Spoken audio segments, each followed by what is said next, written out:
오늘 제목은 땅에 묻은 달란트란 제목을 가지고 함께 영적 비밀을 나누려고 합니다.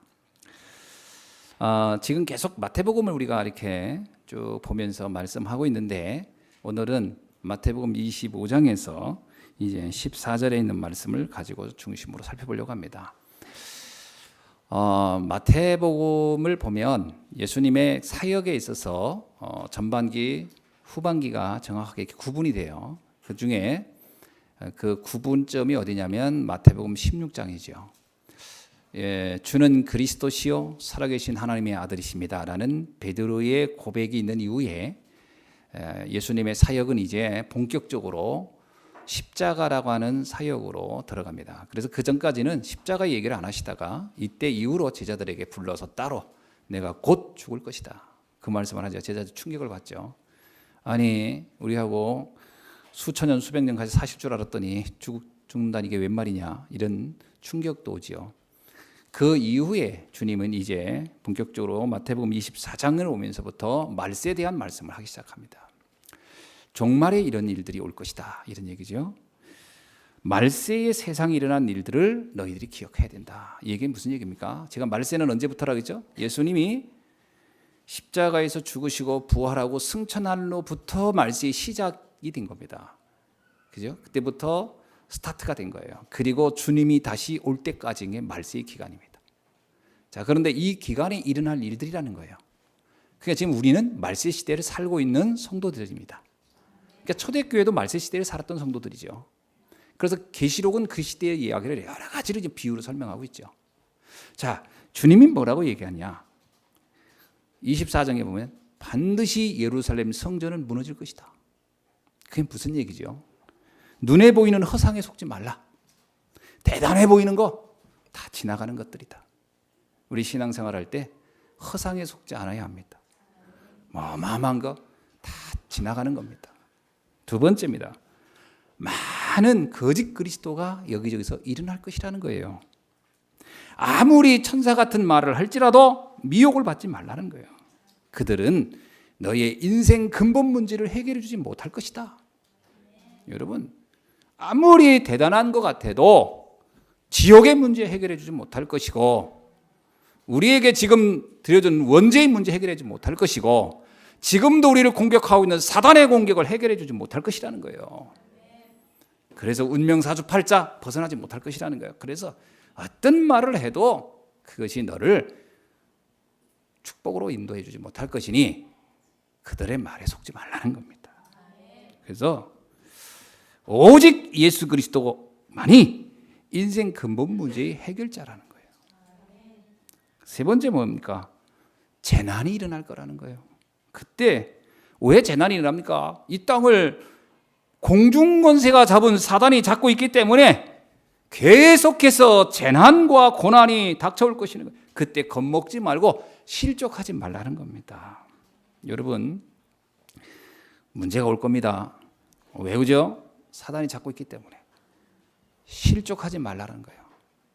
그때 여러분 언약 붙잡고 성도는 최후의 승리자가 된다는 확신을 갖기를 바랍니다. 여러분, 초대교회를 그렇게 핍박했지만 초대교회는 무너지지 않았어요. 그게 환란의 때 올 일들을 미리 말씀해 준 거죠. 알고 있으라는 겁니다. 대비하라는 거예요. 당황하지 말라는 거예요. 여러분이 사는 삶에 많은 문제가 올 것이라는 거예요. 안 올 거라고 생각하면 착각합니다. 나 예수 믿으니까 문제 안 오겠지. 아니요, 와요. 문제는 그 문제를 넘어설 힘이 여러분에게 주어졌다는 겁니다. 잊지 말라는 거예요. 사람들은 자꾸 문제가 안 오기를 기도해요. 아니요. 파도가 치는 거는 지구가 살아있다는 증거예요. 그죠? 바람이 부는 거는 지금 정상적인 거예요. 거기에 무너지지 말라는 거예요. 대비하고 넘어서라는 겁니다. 아멘. 네 번째는 멸망에 가증한 것들이 거룩한 곳에 설 것이라는 거예요. 멸망에 가증한 것. 그게 뭐죠? 하나님을 대신하고 복음을 대신한 거짓 진리가 거룩한 곳에 교회에 파고들 것이라는 거예요. 이때 우리는 다니엘처럼 우상과 한치의 타협 없이 분명하게 우리의 믿음을 지켜야 할 줄로 믿습니다. 다른 복음은 없어요. 성경에서 다른 복음을 전하는 자는 저주를 받을 거라고 그랬어요. 다른 복음은 없습니다. 복음은 딱 하나예요. 오직 예수 그리스도뿐입니다. 사도행전 4장 12절에서 다른 이로서는 구원을 받을 수 없으니 천하 인간에게 구원을 얻을 만한 다른 이름을 우리에게 준 적이 없음이니라. 다른 이름이 없어요. 다른 이름을 자꾸 찾는 자들이 그게 이단이지. 왜 예수 그리스도 예수 그리스도 가지고 안 된다고 하는 게 말이 됩니까? 예수 그리스도는 충분할 뿐만 아니라 완전한 분이신데 그분 자신이 하나님이신데 뭐가 부족하다는 거예요? 저는 이번에 부산에서 WCC 총회를 보면서 너무 기가 막힌 거예요. 일제시대 때 신사참배보다 더 해요. 이게 한국 기독교의 현 주소입니다. 모든 종교는 다 하나다. 맞습니까? 그 모든 종교가 다 구원이 같다는 거예요. 그게 말이 됩니까? 이건 그야말로 교회의 거룩한 곳에 멸망에 가증한 것들이 쓰는 거예요. 이런 날들이 올 거라고 했어요. 한국 교회는 지금 보통 심각한 문제가 아닙니다. 그렇게 모든 종교를 수용했던 유럽 교회 다 문 닫아버리고 미국 교회 다 무너져 가고 있고 유럽에 가보면 교회들이 다 이제 술집으로 팔려가고 있어요. 아니 모든 종교가 다 구원이 있다는데 뭐하러 교회를 옵니까? 그건 교회를 살리기 위해서가 아니라 여러분 절대로 다른 것으로 인간의 영적 문제는 해결이 안 돼요. 복음 외에는 인간을 구원할 방법이 없습니다. 착하고 바르고 선한 것 좋은 일이지만 그건 만번 천번 해도 영적 문제 해결이 안 돼요. 그래가지고 우리에게 오늘 다가오는 재앙과 저주가 해결됩니까? 안 됩니다. 그건. 그래서 억울하다고 하잖아요. 난 착하게 살았는데 법 없이 살았는데 왜 이러냐고. 그거 몰라서 하는 소리. 영적 세계 몰라서 그런 거예요. 사단이 착한 사람 피해갑니까? 아니거든요. 누가 그러더니 무당은 착한 사람 더 좋아한다고. 귀신은 착한 사람 더 좋아합니다. 그래서 착한 사람이 있을 때 영적 문제 많이 오고 귀신한테 걸리잖아요. 절대로 그렇지 않습니다. 그리스도 외에는 다른 길이 없어요. 근데 예수님이 말씀하셨어요. 멸망에 거정한 것들이 거룩한 곳에 설 날이 올 것이다. 기도하셔야 됩니다. 한국교회 놓고 기도해야 돼요. 어떻게 세운 교회입니까? 얼마나 많은 사람이 순교의 피를 흘리며 세운 교회입니까? 그런데 이제 와서 모든 우상들에게 다 내주고 봤습니까? 제가 절이 나쁘다는 말이 아니에요. 스님들이 나쁘다 말이 아니에요. 그들이 왜 나쁩니까? 제가 좌불상 주지 스님하고도 같이 대화도 해보고 다 했는데 나쁘지 않습니다. 그들이 아무리 훌륭하고 좋지만 그 주장을 가지고 인간의 영적 문제는 해결하지 못한다는 거예요. 그런데 그걸 가능하다고 받아들이면 우리 그리스도가 그것만 못하다는 얘기잖아요. 제가 제일 기분 나쁜 말이 4대 성인이에요. 예수님이 성인입니까? 아니에요. 예수님은 하나님이시지. 어떻게 예수님과 석가가 같은 레벨입니까? 말이 안 되지. 어떻게 공자하고 예수님이 같은 레벨입니까? 공자도 그리스도를 모르면 구원 못 받게 돼 있잖아요. 석가도 그리스도 모르면 구원 못 받잖아요. 영적인 비밀을 몰라요. 그런데 그 영적 비밀을 모르는 이들에 의해서 교회는 유린당한다는 거예요. 이때를 위해서 우리가 기도하고 지켜야 할 줄 믿습니다. 뭐 관심 안 가지면 잘 안 보이겠지만 제 눈에는 잘 보이네요. 그런 게 너무 안타까워요. 제가 좀 시작부터 긴장하는데 영적으로 너무 화가 나서 그래요. 이런 말은 웃어가면서 할 수는 없잖아요. 그리고 반드시 재림의 날은 올 것이라는 겁니다. 주님은 반드시 옵니다. 아무리 불신자들이 주님의 재림이 어디냐 부정해도 그건 그 사람 생각이에요. 딱 한 가지는 내 분명히 말할 수 있어요. 그렇게 말하는 그 사람의 죽음도 정해져 있어요. 어떤 미국의 유명 코미디언이 막 하나님을 막 저주하면서 하는 얘기가 봐라 하나님이 살았으면 지금 벌 내리지 막. 제가 그걸 보면서 너무 기가 막히더라고요. 하나님이 그렇게 벌 내릴 것 같으면 지구상에 살아날 자가 없어요. 그래서 벌을 안 주는 겁니다. 그 인간을 불쌍해서 안 주는 게 아니고 다른 구원받을 자를 살리기 위해서 기다리는 거예요. 그 사람 그게 욕했다고 벌 주면 그 죄가 다 비슷해요. 여러분, 예수님이 뭐라 했습니까? 간음한 자나 간음을 생각한 자나 똑같은다. 그게 뭔 차이가 있냐? 다 똑같은 거예요. 그러면 그렇게 욕한 사람이나 속으로 욕한 인간이나 다 똑같거든요. 그냥 벌 주기로 말하면 공정하신 하나님이 다 줘야 될 거 아니에요. 그러면 저나 여러분이 살아나요? 못 살아납니다. 그래서 하나님이 그들 중에 구원받을 자 때문에 견디는 거예요. 참는 거예요. 그래서 베드로후서에는 이잖아요. 내가 오래 참는 것이다. 왜? 모든 자들이 다 구원받도록 하기 위하여. 이런 영적 원리를 모르고서 막 까불어요. 참 한심하고 불쌍한 인간이들이죠. 베드로후서 3장 3절로 4절에 뭐라고? 말세에 조롱하는 자들이 와서 자기의 정욕에 따라 행하며 이르되 주께서 강림하신다는 약속이 어디 있느냐? 자기 멋대로 살면서 심판이 어디 있어? 내 마음대로 살아도 되지. 아니라는 거예요. 그러면서 뭐야? 조상들이 잔 이후로 만물이 창조될 때까지 그냥 있지 않느냐? 천만의 말씀 아닙니다. 히브리서 9장 27절 모든 사람 반드시 심판이 이를 것이고 그리고 반드시 죽음에 이르는 것은 정한 이치라 그랬어요. 여러분, 재림은 반드시 옵니다. 내가 살아있는 동안 오든지 내가 죽은 다음에 오든지 옵니다. 그날은 만지하게 돼 있어요. 그래서 어떻게 하라고요? 지금 깨어 준비하라는 거예요. 어떻게 준비하라는 거죠? 준비 중에 최고의 준비가 있어요. 착하게 사는 겁니까? 아니에요. 열심히 사는 겁니까? 아닙니다. 헌신을 많이 하랍니까? 아니에요. 어떻게 준비하죠? 기름을 준비하라 그랬어요. 예수 그리스도를 내 마음의 구주로 받아들이며 정말로 예수님을 내 마음의 구주로 믿는 것이 최고의 재림을 준비하는 성도의 자세인 줄로 믿습니다. 그러면 다 끝나는 거예요. 왜? 주님이 나를 영원히 사망에서 생명으로 나를 옮겨놓을 것이기 때문에 심판이 되지 않는 축복을 갖도록 하시길 것이기 때문에 최고의 준비가 바로 예수 그리스도를 내 마음의 구주로 영접하는 믿음의 고백인 줄로 믿습니다.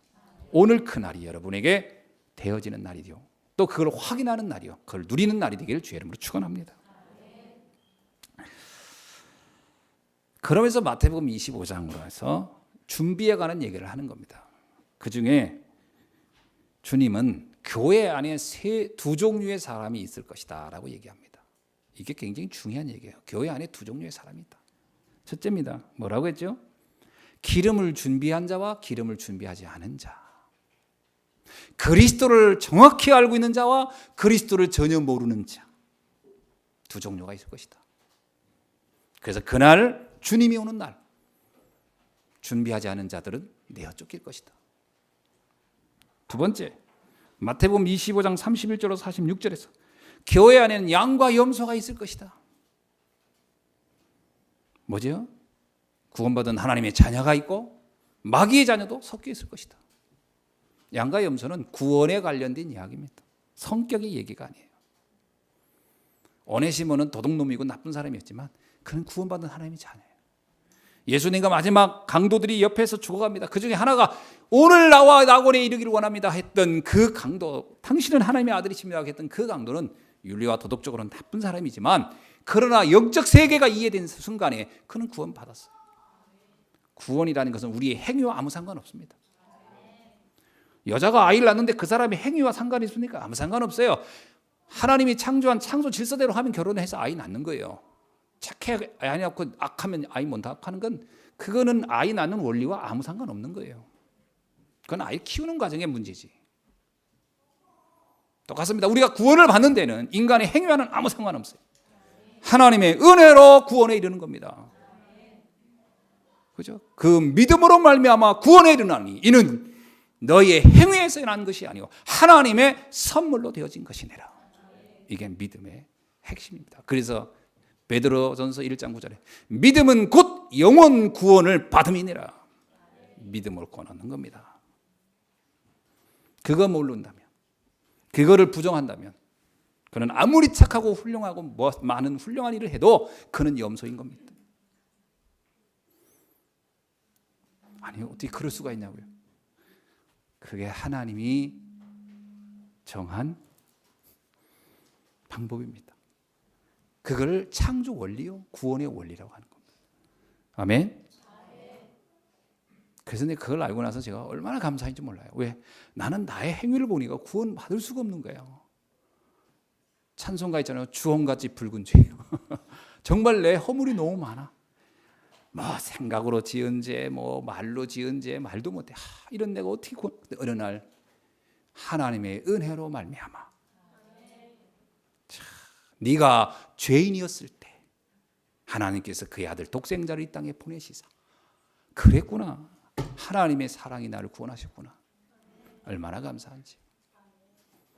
그러니까 뭐 교만할 것도 없고 자랑할 것도 없고 뭐 다른 사람을 감히 정죄할 것도 없어요. 너는 왜 그래? 이럴 수준이 아니에요. 나는 그냥 감사뿐이에요. 나는 그냥 이래서 안 돼. 이럴 손가락질을 할 수가 없어요. 왜? 나를 보니까 나 같은 죄인도 구원받았는데 저 사람도 구원받으면 될 거 아닌가. 아멘. 이걸 이해 못하면 염소라는 거예요. 그 사람이 행위가 문제가 아니고 영적 세계를 모르기 때문에. 여러분, 그래서 갈라디아서 1장 8절로 9절에 뭐라 그러나 우리가 혹 하늘로부터 온 천사라도 우리가 너에게 전한 복음 위에 다른 복음을 전하면 저주를 받을지어다. 우리가 전에 말하였거니와 내가 지금 다시 말하노니 만일 누구든지 너희의 받을 것 외에 다른 복음을 전하면 저주를 받을지어다. 그러니까요, 인간이 뭘 해서 구원을 얻는다? 말도 안 돼요. 구원이라는 것은 우리의 힘으로는 얻을 수 없는 겁니다. 여러분, 우리가 값을 주고 이 산소를 다 공급할 수 있겠습니까? 불가능하죠. 맞습니다. 우리가 태양빛을 우리가 어떤 돈을 지불해서 할 수 있겠습니까? 불가능합니다. 우리가 구원을 얻는 것은 하나님의 전적인 은혜로만 되어지는 줄로 믿습니다.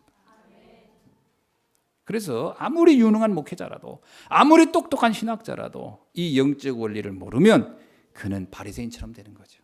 그것을 염소라 이렇게 표현하죠. 그리고 세 번째, 오늘 마태복음 25장 14절로 30절에 있는 달란트에 관한 이야기입니다. 여러분, 이 달란트 비유를 잘 보셔야 돼요. 저도 이 달란트 비유를 지금 한 30분 읽은 것 같아요. 이게 도대체 무슨 말씀일까? 계속 읽어봤어요. 첫 번째 읽을 때는 하나님이 주신 사명 제대로 감당 안 하니까 그런가 보다. 그런 줄 알았어요. 근데 가만히 읽어보니까 과연 그걸까? 30절에 보세요. 이 한 달란트 가진 사람이 무익한 종아 바깥 어두운 데로 내어 쫓기니 거기서 슬피 울며 이를 갈리라. 아니, 이렇게까지 큰 죄란 말인가? 이런 생각을 하게 된 거예요. 어떤 사람이, 이건 신학자가 아니고 어떤 경제학자가 쓴 글을 봤어요. 그래서 한번 봤거든. 이 사람이 뭐라고 썼나? 이걸 썼더라고. 그래서 이 사람은 뭐라고 하냐면, 게으른 노동력을 행하지 않고 그 다음에 공짜를 좋아하고 게으른 자는 구원을 받을 수 없다는 말이다. 막 이렇게 쓴 거예요. 과연 그 말일까?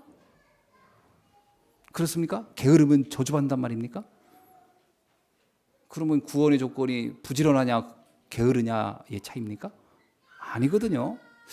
야, 이건 신학도 모르는 사람이 이게 자기 생각대로 썼구나.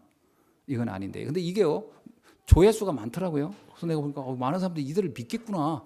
근데 나도 보니까 이걸 이렇게 봤어요. 달란트란 말 자체가 그냥 재능이란 말로 표현이 많이 됐죠. 그렇게 해석이 된 거예요. 그건 고전적이고 전통적인 해석이지만 그게 성경적 해석은 아니에요. 그건 유대인들이 이렇게 만들어낸 언어예요. 정확하게 뭘까? 제가요, 왜 이 사람은 이 달란트를 땅에 묻었을까? 이 생각을 했어요. 왜 땅에 묻었죠? 이유가 있었어요.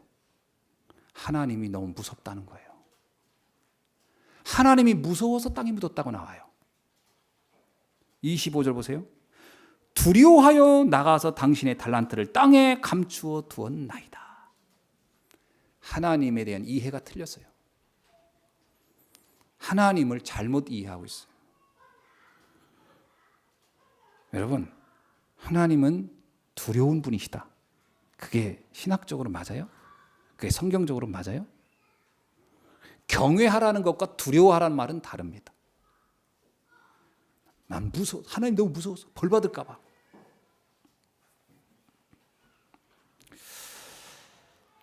그러면서요. 29절이니까 그것을 빼앗아 버려요. 또 이 사람이 가뜩이나 무서워 떠는 사람한테 진짜로 이제 무서운 하나님을 보여주는 겁니다. 빼앗아서. 그냥 네가 무서워했어? 그래. 그럼 내가 진짜 무서운 게 뭔지 보여주마. 빼앗아 버리고 어두운데 내가 그래서 이를 갈게 만들어 버려. 이게 도대체 무슨 말씀일까? 게으른 자에게 준 저주인가? 아니에요. 그 말이 아닙니다.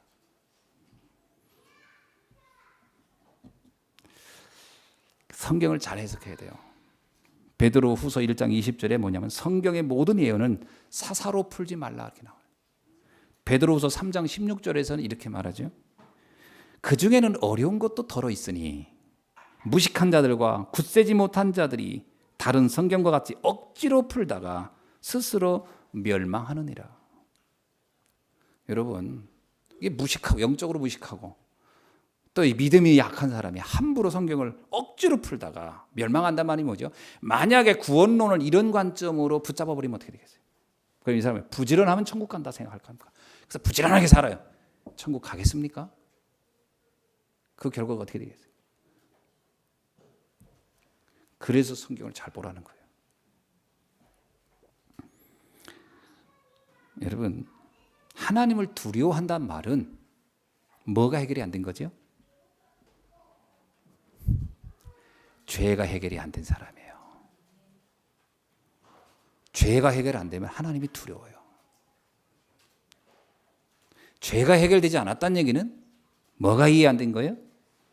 그리스도가 이해 안 된 거예요. 제가 아까 얘기했죠. 인간의 행위로는 구원 얻을 수 없어요. 로마서 3장 10절에 의인은 없나니 하나도 없어요. 로마서 3장 23절에 모든 사람은 죄를 범하였으며 하나님의 영광에 이를 수 없느니라. 다 죄인이에요. 그러면 그 죄인이 하나님 앞에 쓸 수 있어요, 없어요? 못 써요. 인간은 구원을 받을 수 없습니다. 인간의 방법으로는. 그래서 우리는 하나님을 두려워할 수밖에 없어요. 구원받지 못한 자는 하나님을 두려워할 수밖에 없는 게 당연한 거예요. 맞죠? 불신자는 하나님이 무서운 겁니다. 왜? 심판을 받을 것인가. 그러나 예수 그리스도 안에서 그 죄를 용서받은 자는 하나님이 나의 아버지가 되시는 거예요. 하나님이 나의 사랑하시는 분이 되는 나의 사랑의 하나님이에요. 하나님이 사랑의 하나님이라고 이해될 때는 언제냐? 내 인생, 내 운명이 신분이 바뀌어야 돼요. 내가 하나님의 자녀가 돼야 돼요. 내 죄가 용서받아야 돼요. 그래야 하나님이 두렵지 않은 거예요. 그래야 하나님이 나의 사랑의 하나님이 되는 거예요. 한 달란트 받은 사람은 이 사람이 달란트를 게을렀기 때문이가 아니고 구원을 못 받은 자예요. 구원을 못 받았으니 두렵지요. 하나님이 두려우니까 무슨 일을 못하는 거예요. 벌 받을까 봐. 잘못하면 벌 받아. 이리 잘못하면 벌 받아. 저리 잘못하면 그러니까 아무것도 못해요. 삶도 너무 비참하게 살아서 근데 결과도 비참해져 버린 거예요. 불신자의 운명이 어떤 줄 아시죠? 늘 하나님을 두려운 거예요. 저주받을까 봐. 심판받을까 봐. 그게 불신자의 모습이에요. 하나님의 자녀는 어떻습니까? 행복한 겁니다. 우리 자녀는요. 우리 자녀도 있지만 집에서 자기 멋대로입니다. 꼭 그럴 필요는 없지만 왜? 내가 자기를 내쫓아버릴 부모가 아니거든.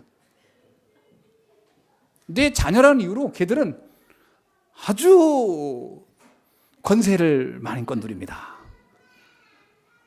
늦게 일어나지. 청소도 안 하지. 어떤 때는 지들이 언제 나한테 돈 맡긴 거 있나? 돈 달라고 막 하지. 그리고 막 왜 밥 안 주냐고 막 그러지. 옷 사달라고 하지. 그게요 신분이에요. 근데 이웃집 어떤 놈이 와가지고 나한테 밥 내놓으라 뭐 옷 사달라 그러면 내가 가만히 있어서 경찰 불러가지고 저놈 내쫓아라가지고 일을 갈게 만들라 이러지. 신분이 다른 거예요. 신분이. 아니 도둑놈이 우리 집에 들어와서 자유롭다. 그게 도둑놈이에요? 그럴 리가 없지. 똑같아요. 하나님의 자녀가 아니니까 두려운 거예요. 하나님이. 무서운 거예요. 구원받지 못한 자의 전형적인 모습이에요. 달란트가 적은 겁니까? 한 달란트. 여기 주님이 그 얘기해요. 5달란트 가지고 열심히 벌어가지고 주께 내놓은 너는 작은 일에 충성했으니. 하나님 볼 때 네가 한 행위는 큰 일이 아니라는 거예요. 근데 달란트가요. 우리나라 금액으로 환산하면 한 달란트가 한 노동자가 15년간 벌어야 할 돈이에요. 그럼 5달란트는요.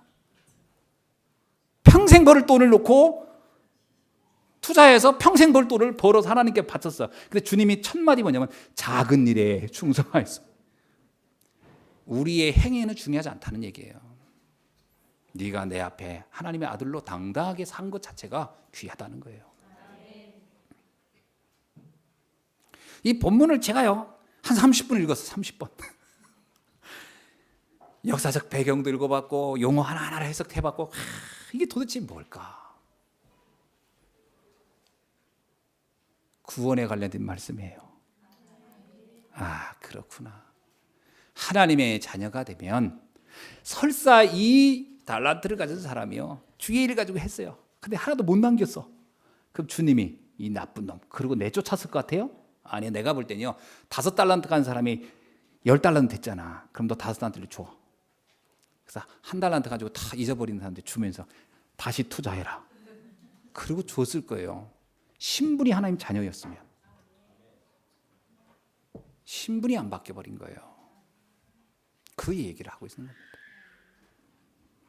이거를 잘못 정치학적으로 이해하거나 다른 어떤 우리의 상식적인 수준에서, 성경은 우리의 상식을 초월하는 얘기죠. 우리의 상식 가지고 보면 어떤 경우는 안 맞아요. 그리고 뭐 주인이 이렇게 악해? 그 말이 아니에요. 악한 주인을 말하는 게 아니에요. 하나님을 두려워했던 것 자체에 대한 문제를 제기하고 있는 거예요. 주님이. 주님은 어떤 분입니까? 하나님은 사랑의 하나님이에요. 요한일서 3장 17절에서 뭐라고 합니까? 하나님이 그 아들을 세상에 보내신 것은 세상을 심판하려 하심이 아니요 저로 말미암아 세상을 구원받게 하려 하심이니라. 하나님은 우리의 허물을 묻지 않습니다. 히브리서는 뭐라고요? 내 자녀는 내가 다시는 영원히 너의 허물을 묻지 않느니라. 묻지 않습니다. 우리는 자녀들한테 내 너 실수한 거 안 물을게 해놓고서 생각날 때마다 한 번씩 푹 끄집어내가지고 너 인마 전에도 그랬지 너. 그러면서 우리는 수시로 끄집어내지만 창조주 자신이 우리에게 약속한 것은 지키십니다. 절대로 묻지 않아요. 우리의 허물을. 그래서 너는 그리스도 안에서 새로운 피조물이라. 주님은 우리를 어떻게 이해하시죠? 내가 예수 그리스도를 영접하고 하나님 자녀가 되는 순간 주님은 이렇게 우리를 해석해요.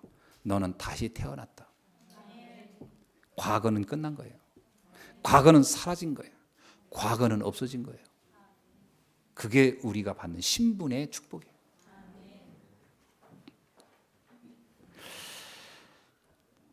로마서 5장 8절에 뭐라고 얘기했죠? 우리가 아직 죄인 되었을 때 그리스도께서 우리를 위하여 죽으심으로 하나님께서 우리에 대한 자기의 사랑을 확증하셨느니라. 얼마나 감사합니까? 우리가 의인일 때 하나님이 우리를 사랑한 게 아니에요. 우리가 죄인이었는데, 우리는 구원받을 수 없는 수준이었는데 예수 그리스도를 나의 구주로 영접한 그때 내가 죄인인 걸 알아요. 왜? 어떻게 알죠? 예수님은 우리가 죄와 허물로 죽었던 존재인 걸 알아요. 창세기 3장 사단에게 속아서 그랬던 우리가 어떻게 우리 힘으로 구원받을 수 없음을 아시고 우리가 죄인인 걸 아셨지만 그래서 하나님이 직접 우리에게 오신 겁니다. 그가 그리스도예요. 예수 그리스도를 내보내셨죠. 우리가 우리 스스로 구원할 수 없음을 아시고 우리를 사랑하시는 마음으로 보내신 거예요.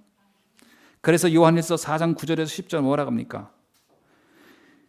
하나님의 사랑이 우리에게 이렇게 나타난 바 되었으니 하나님이 자기의 독생자를 세상에 보내신 것은 저로 말미암아 우리를 살리려 하심이라.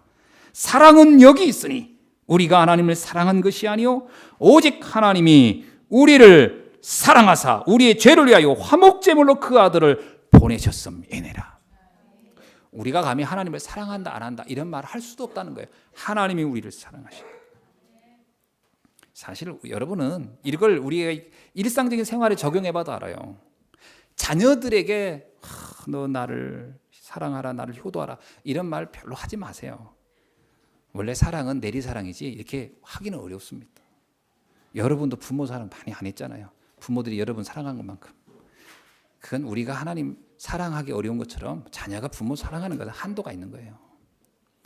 하나님이 우리를 그냥 사랑하는 거예요. 우리가 부모 아플 때 여러분 뭐 밤을 새가면서 간호 못 하잖아요. 그러나 부모는 자녀가 아프면 밤을 새면서 간호합니다. 그건 그냥 사랑이에요. 대가 없는. 근데 하나님이 우리를 그렇게 사랑한다는 거예요. 정말 하나님의 사랑이 이해된다는 얘기는 복음이 이해된다는 얘기예요. 아멘. 그리스도가 그때 이해되죠. 하나님이 그래서 그리스도를 우리에게 보내주셨구나. 그래서 여러분이 그리스도를 생각할 때마다 가슴속에 뭐가 나와있냐? 감사가 나오는 거예요. 감사. 나 같은 죄인을 살리셨구나. 찬양이죠. 나 같은 죄인 살리신 주 은혜 고마워. 그 찬양이 나오는 건 나 같은 죄인을 살리셨구나. 그러니 만약에 하나님이 너무 무서워서 하는 헌신이다? 그게 헌신이겠습니까? 그게 충성이고 그게 헌신이겠냐고. 그건 헌신이 아니죠. 그래서 이 한 달란트 가진 사람의 가장 큰 문제는 진정한 복음을 이해하지 못했다라는 거예요. 그냥 교인일 뿐이에요. 그냥 교회 생활이 익숙한 거예요. 신앙생활이라는 게 그냥 익숙한 오래된 습관에 의해서 한 것이지 정말 하나님의 은혜가 너무 감사해서. 여러분이 헌금을 왜 합니까? 목사의 눈빛이 무서워서 합니까? 그러면 하지 마세요. 아닙니다. 목사의 눈빛은 안 무서운데 하나님이 무서워서 합니까? 그것도 하지 마세요. 그렇게 무서워서 무슨 헌금을 합니까? 그러니까 시험 들지. 그렇게 갈등하지. 초대교인들이 그게 무서워서 했으면 헌금했겠습니까? 자기들이 헌금했는데 돌아온 건 아무것도 없었는데, 헌금했는데 결과는 더 많은 고난이었는데, 그러면서 뭐라고 해요? 이거 하고도 오는 결과는 왜 이 모양이냐고 그랬을 거 아닙니까? 아니에요. 그들은 아무런 대가가 오지 않아도 상관없다고 생각했어요. 왜? 이미 최고의 응답을 받았기 때문에. 최고의 구원을 받았기 때문에. 스데반이 순교할 때 하나님을 원망했습니까? 아니에요. 아니에요. 천사의 얼굴처럼 죽었다 그랬어요. 이를 박박 갈며 죽은 게 아니고, 내가 주를 위하여, 주의 복음을 위하여 헌신하다 순교할 수 있는 자랑스러워. 이게 정말 감사. 그러니까 바울이 뭐냐면 나는 주를 위해서 뭐라고요? 날마다 난 죽노라. 그리고 나는 뭐예요? 그리스도의 십자가 외엔 자랑할 게 없고 내가 주를 위해서 죽을 수 있다면 이것은 큰 영광이다. 이게 바울이 생각했던 거 아닙니까? 그 내용은 뭐가 있는, 그 배경은 뭐가 있는 거죠? 하나님의 구원에 대한 감격과 구원에 대한 이 감사가 넘쳐나는 거죠. 그러니까 세상이 그런 사람을 히브리서에 뭐라고? 세상이 능히 그를 감당치 못한다는 거예요. 그런 사람을 어떻게 감당합니까? 그래서 교회는 진정한 믿음의 사람은 세상이 이기지 못해요. 왜 그렇게 초라해 보이는 연약했던 초대교회가 어떻게 로마를 250년 만에 뒤집었습니까? 이유는 그들이 보여지지 않는 세계의 힘을 가지고 있었어요. 그게 바로 구원에 대한 감격이에요. 그래서 그들은 콜로세움에서 순교할 때도요, 찬양하면서 기쁘게 죽었던 것은 그 받은 은혜가 너무 감사했어요. 그걸 로마 황제가 막지 못했어요. 그게 힘입니다. 여러분이 정말 그리스도 때문에 감사하는 성도가 되길 주의 이름으로 축원합니다. 그게 아니면 우리의 신앙은요, 저 부처 믿는 사람들하고 뭐가 다르겠습니까? 제가 옛날에 초파일날 가보니까 그거 확 붙여놨길래 봤어요. 내가 뭐였었나.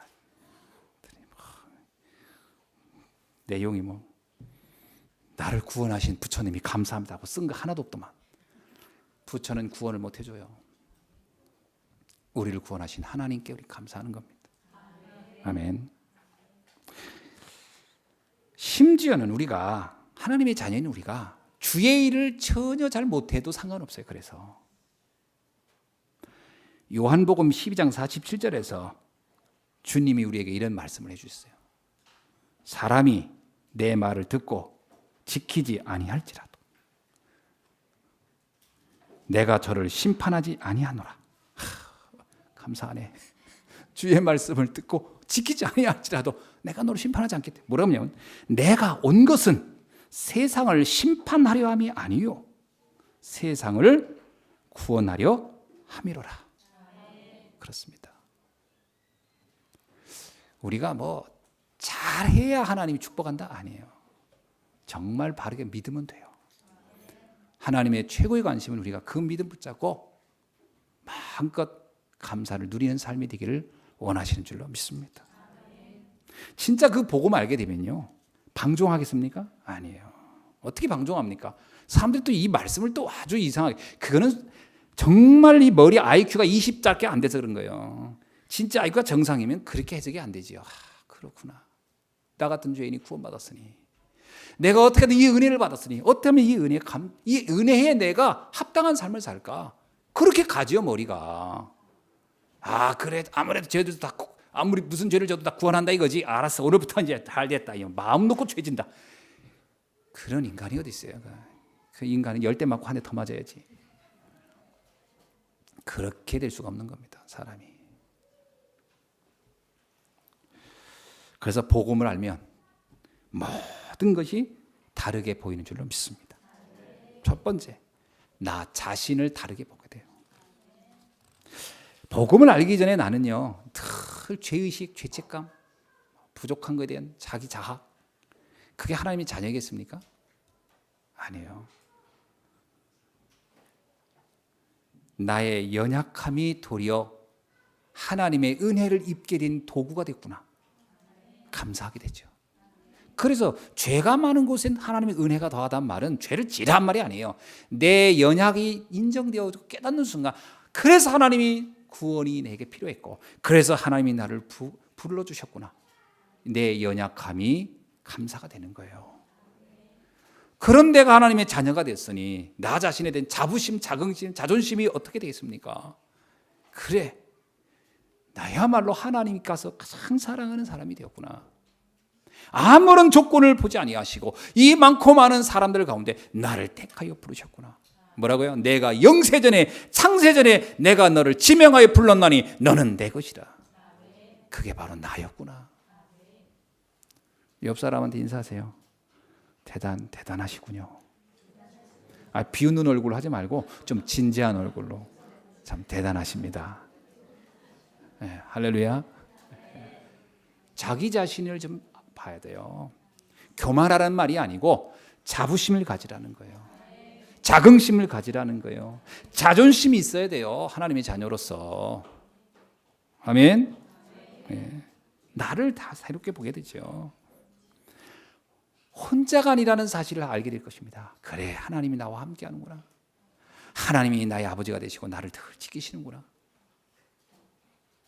그러면서 그동안 살아온 배경이 다 다르게 보일 겁니다. 모든 것이 주의 은혜로다.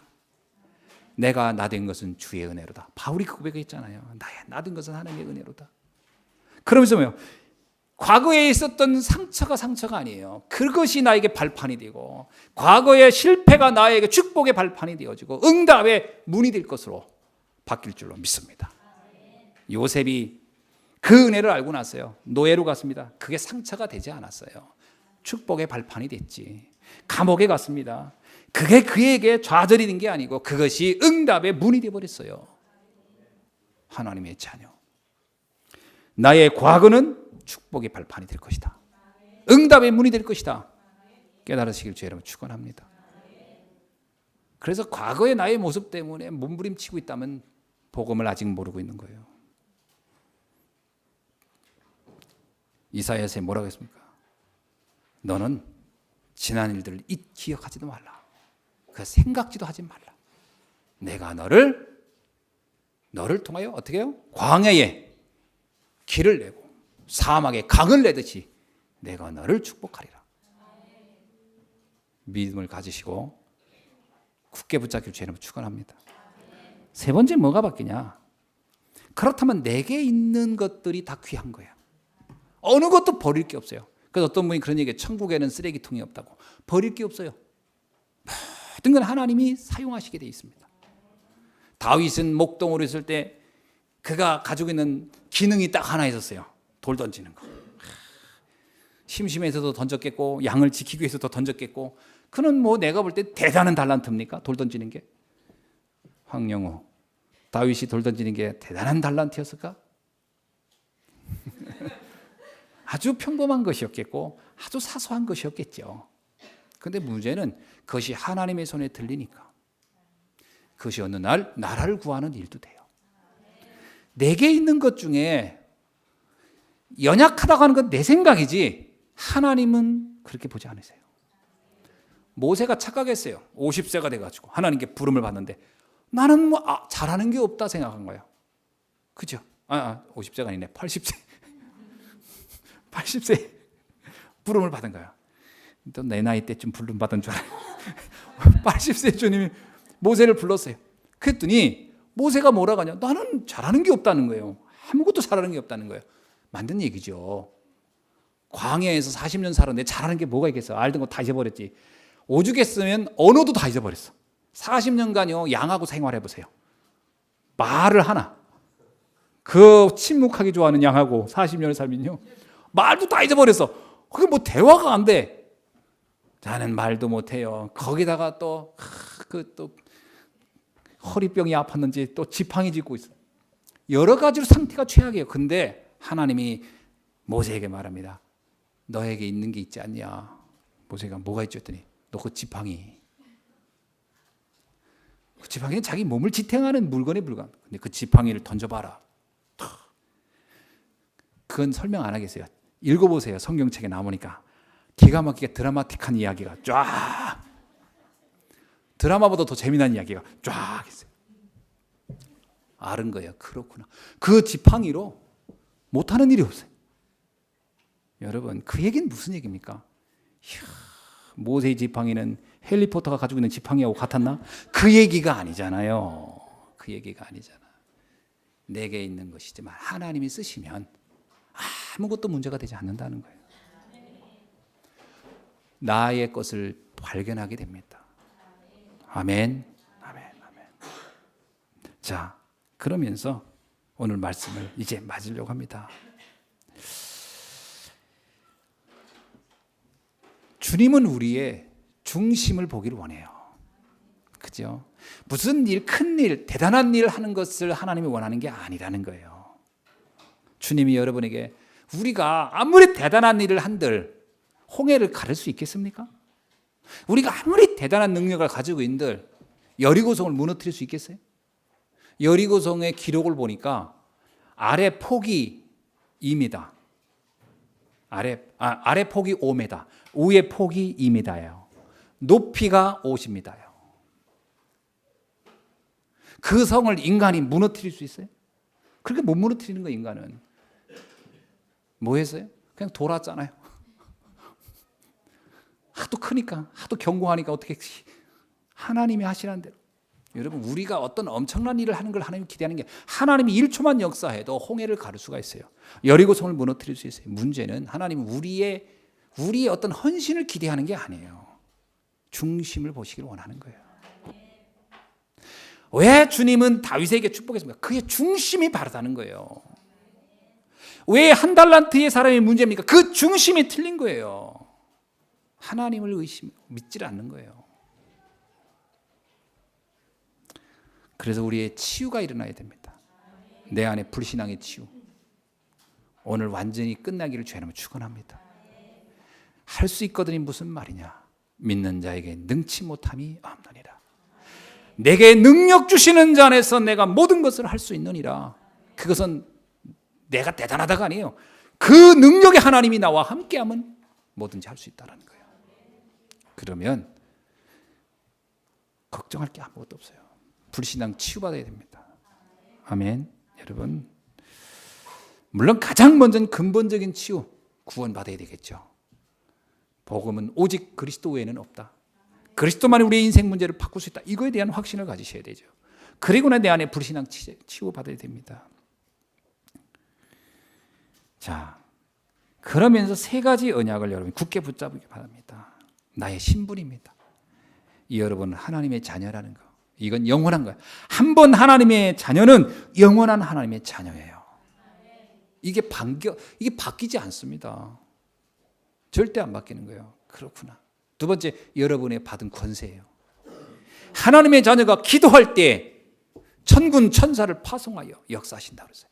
진짜 여러분 기도해 보세요. 그 기도할 때 하나님이 어떻게 역사하시는지 그 일에 체험이 돼 있어야 돼요. 그리고 여러분의 사명입니다. 하나님은 우리에게 이런 신분을 주시고 이런 권세를 주시고 뭐라고 했죠? 네가 땅끝까지 이르러 내 복음의 증인이 되게 하리라.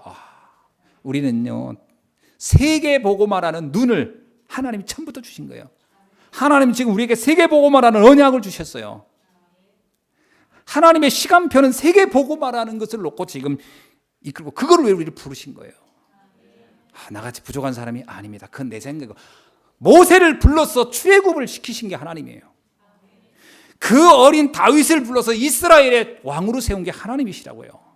여러분을 하나님이 왜 부르셨냐? 세계복음화를 놓고 부르셨어요. 여기에 대한 확신을 가지셔야 돼요. 그래, 나는 세계복음화를 위해서 부름받은 하나님의 자녀구나. 그렇다면 내게 있는 모든 기능이 아무리 부족할지라도 하나님이 쓰시면 되겠구나 믿으시기 바랍니다. 근데 그 방향 안 맞으면요, 아무리 똑똑하고 재능이 있어도 하나님과는 상관없는 거예요. 아무리 돈이 많아도 그건 내 마음에 없다면 하나님과 시간표가 안 맞는데 되겠습니까? 시간표가 안 맞는데 그거의 중심이 맞아야 돼요. 하나님과 소통이 돼야 돼요. 그래서 여러분, 그래, 하나님이 나를 이걸 놓고 부르셨구나. 그렇다면 지금 내가 뭘 해야 될까? 답이 간단하게 나오죠. 주의 몸된 교회. 이 시대의 교회가 흔들리고 있고 교회가 무너지고 있는데 교회를 지켜야 되겠다. 아멘. 이 복음 전하는 주의 종들이 귀하구나. 이 일을 하는 성도들이 귀하구나. 이것을 다음 세대로 전달하려면 우리의 어린 자녀들이, 후대들이, 저들을 내가 도와줘야 되겠구나. 답은 간단하게 나오는 거예요. 뭐 어렵습니까 이게? 아멘. 할 수 있으면 헌신하고 내 힘에 부딪히면 기도하고 마음을 담기를 주의 이름으로 축원합니다. 그래서요, 그런 마음을 가지고 여러분이 작은 헌신이라도 도전한다면, 오늘 새벽에 제가 그 얘기 우리 교사들하고 같이 얘기했습니다. 우리에게 각인된 무지가 있다. 이거 깨야 된다. 이런 얘기했어요. 우리는요, 우리 자신이 너무 지나친 무지가 있어요. 우리는 먹고 사는데 고민도 안 하고 살았는데, 이번에 우리 대학생들 모아놓고 제가 이렇게 메시지하다가 물어봤어요. 야, 너희들에게 갑자기 돈이 하나님 축복해가지고 경제가 여유가 막 생기면 너는 뭐 할래? 그랬더니 다들 집을 먼저 살까요? 자동차를 살까? 이러더라고요. 그래서 내가, 얘라 이놈들아, 네가 집 없어서 허헐하면서 썰으면서 살아본 적도 없으면서 왜 이렇게 그게 집착하냐 그랬어요. 그게 상처처럼요, 각인돼 버렸어요. 다윗의 중심이 뭐였죠? 성막이 바람 부는 곳에 있는 것이 마음이 아프다. 그게 중심이에요. 그러니까 다윗을 하나님이 축복한 거예요. 내가 이 시대의 교회의 위기를 본 적이 있냐? 이 시대의 수많은 교회들의 주의 종들이 어려운 것을 본 적이 있냐? 많은 전도자를 내가 어떻게 도울 건가 생각해 본 적이 있냐? 저 후대들 내가 어떻게 도울까를 생각. 그 마음의 중심에 있어야 하나님이 그를 축복할 거 아니냐?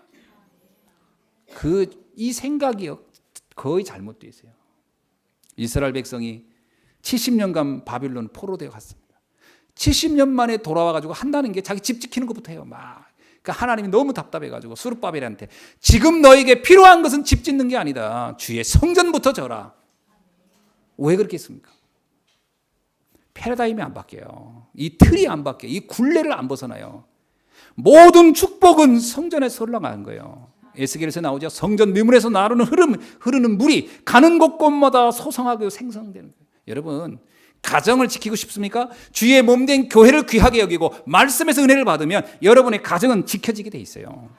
축복은 흐름이 있어요. 이렇게 흐름. 어떤 사람은 전 가정을 행복하기 위해서 좀 신앙생활 좀 쉬어야 될 것 같아요. 내가 분명히 예언하건대, 나는 예언자는 아니지만 성경인들 가지고 예언하건대 그 행복은 지켜지지 않습니다. 왠지 아세요? 그 뿌리가 흔들리기 때문에 안 돼요. 축복은 하나님의 은혜로부터 흘러내려오는 거예요. 그래서 이 생각의 틀을 바꿔야 돼요. 자, 그래서 그걸 놓고 내가 마음을 담고 조금만 헌신하더라도 하나님은 뭐라고요? 주인의 즐거움에 참여하게 될 것이니라. 여러분, 오병이의 기적 아시죠? 작은 것을 주의 손에 얹어놨을 때 5,000명을 먹이는 역사가 일어나요. 그게 우리의 작은 헌신입니다. 문제는 많이 했냐 적게 했냐가 아니라 중심이 어떠냐는 거죠. 두 번째는 정말 이제 기도 속으로 들어가길 바랍니다. 여러분의 기도는 하늘의 문을 여는 거예요. 여러분의 기도는 현장의 흑암을 무너뜨릴 것입니다. 여러분의 기도는 여러분의 후대를 지켜낼 것입니다. 기도할 수 있길 바랍니다. 우리에게 준 최고의 무기가 기도예요. 구원받은 하나님의 자녀들이 기도하지 않는다는 것은 하나님이 어마어마한 축복의 칼, 양날과 같은 칼을 주었는데 이 칼을 칼집에 놓고 녹슬게 하고 있는 거예요. 사단이 쳐들어가고 적군이 쳐들어왔는데 뺄 수가 없어요. 왜? 녹슬어서 기도가 안 되는 거예요. 그리고 하는 소리가 한숨만 쉬고 있는 거예요. 이런 성도들이 얼마나 많은지 몰라요. 기도가 안 돼요. 기도가. 하나님 앞에 기도가 안 된다는 얘기는 가장 큰 영적 문제가 와 있는 거예요. 기도를 회복하기를 주의 이름으로 축원합니다. 다 줬잖아요. 네가 이곳에서 주의 이름으로 기도하면 하늘에 보화의 창고가 열릴 것이다. 열쇠를 줬다 그러잖아요. 이것을 열면 하늘도 열리고 여기서 열면 하늘도 닫히고 다 열리고 다 너의 기도에 달렸다 그러죠. 마지막입니다. 한 가지에 집중할 수 있기를 바랍니다. 가장 중요한 걸 지금 찾아서 그곳에 여러분의 마음을 모으고 집중하기를 바랍니다. 선택과 집중이 중요합니다. 어디를 붙잡고 갈 것이냐. 복음으로 살리는 가장 중요한 것, 그 한 가지를 제대로 붙잡고 거기에 올인하기를 주의 이름으로 축원합니다. 도미노 현상 같은 거거든요. 작은 것이 무너지면 점차적으로 큰 게 무너지듯이요. 여러분이 정말 하나님이 원하는 것, 그 작은 걸 붙잡고 올인한다면 큰 응답이 일어날 줄로 믿습니다. 그래서 오직의 비밀을 붙잡고 여러분이 기도 속에 들어가 있다면, 하나에 집중한다면 사도행전 2장 1절의 역사가 일어났다. 오순절날이 이미 이름에 불같은 바람 같은 역사, 세상 사람이 막을 수 없는 역사, 그러면서 3,000제자 5,000제자가 일어나는 응답이 일어날 것입니다. 여러분이 가는 현장마다 이런 축복들이 예비되어 있다는 것을 기억하시고 오늘부터 여러분이 주어진 어떤 것이든지 그거를 두려움 때문이 아니라 감사함으로 하나님께 헌신하는 우리 예수안교회 모든 성도님 그리고 주의 자녀들이 되시기를 주의 이름으로 축원합니다. 기도하겠습니다. 하나님 감사합니다. 오늘 주신 말씀 붙잡고 진정한 축복의 비밀들을 누리는 귀한 자녀들이 되게 하옵소서. 오늘 주신 말씀이 다시 한번 우리에게 언약이 되게 하시고 다시 한번 우리에게 주신 축복이 되게 하시고 우리의 영원한 기도가 되게 하옵소서. 예수 그리스도의 이름으로 기도하옵나이다. 아멘.